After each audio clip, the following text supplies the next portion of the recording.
What is up, everybody? Skratch coming up with another Raid Shadow Legends video. Think about 2 for the price of 1 because we're back with another video and more news for all of you guys. I know they actually mentioned in an interview, official interview, that they're not gonna have a fusion during the month of March because of the current situation, the war that's happening in Ukraine.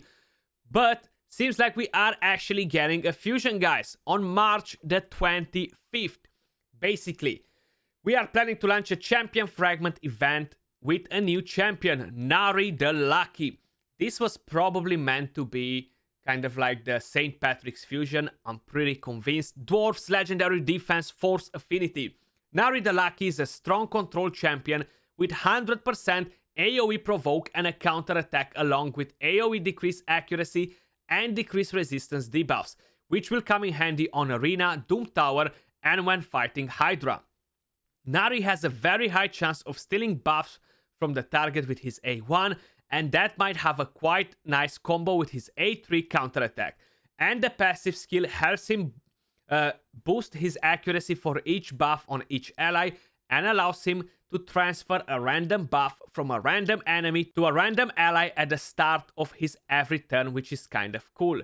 So that's definitely good news. New fusion, defense legendary force. I like the affinity, and this is a fragment one, easier to get if we don't have a massive paywall behind it. Basically, who's Nari the Lucky? Let's find out what do we know about Nari the Lucky so far. He looks pretty awesome if you're looking at the design of the champion. On the A1, attacks one enemy, 50% chance of stealing one random buff from the target. That's a pretty high chance actually. Booked, it might have it a bit higher or it might not, but a 50% chance is still no toy. On the A2, this is kind of like the skill that I personally like. Attacks all enemies, fully booked, 100% chance to land decreased accuracy and decreased resistance for 2 turns. Now, we have champions that land decreased accuracy for quite a while in game, like Sylar, for example, AoE. We have one champion that has a 75% chance to land decreased resistance in game, one trash epic champion. I don't like that epic. I mentioned it from the very beginning. Don't invest in that epic champion. Some people kind of felt it a bit more controversial and saying that, well, he's the only champion that does this. We might never get another one in the game to do it. Well, there it is a fusion legendary, much better. And having decreased accuracy and decreased resistance is such a powerful kit. Great for the Doom Tower, for waves, for bosses. Like, a lot of people are struggling when they're building their champions to give enough speed, enough accuracy, enough resistance, enough survivability on your champions. This Nari the Lucky is actually gonna help you a lot with that. And that's not all. On the A3, attacks all enemies, fully booked, 100% chance to land a provoke. And that's it, with a counter attack on his kit, which is gonna be very, very powerful. I definitely think he's a nice champion. He's not going to be at the level of Brogni sort of level, because he's not going to do anything crazy in Clan Boss. But all around, this is going to be a very powerful kit. So definitely something that you don't want to mess around with. I would kind of be like, you know, that counter attack might be a bit bad for Hydra. But if you're going to give him some decent amount of resistance, plus he's going to decrease the accuracy and the resistance on the Hydra, that's definitely going to be very, very awesome. And they're not going to be able to steal your counterattack. So you don't really have to worry about it that much. Now, it would have been amazing if it would have been an AoE counterattack champion, because we only have 3 in the game. They're very overrated because counterattack is kind of like took a massive downhill with the Clan Boss for the last 1 year and so. It's still very nice to have counterattack, don't get me wrong. Like Valkyrie, she's amazing. I'm only using her in Arena, nowhere else, but she is amazing.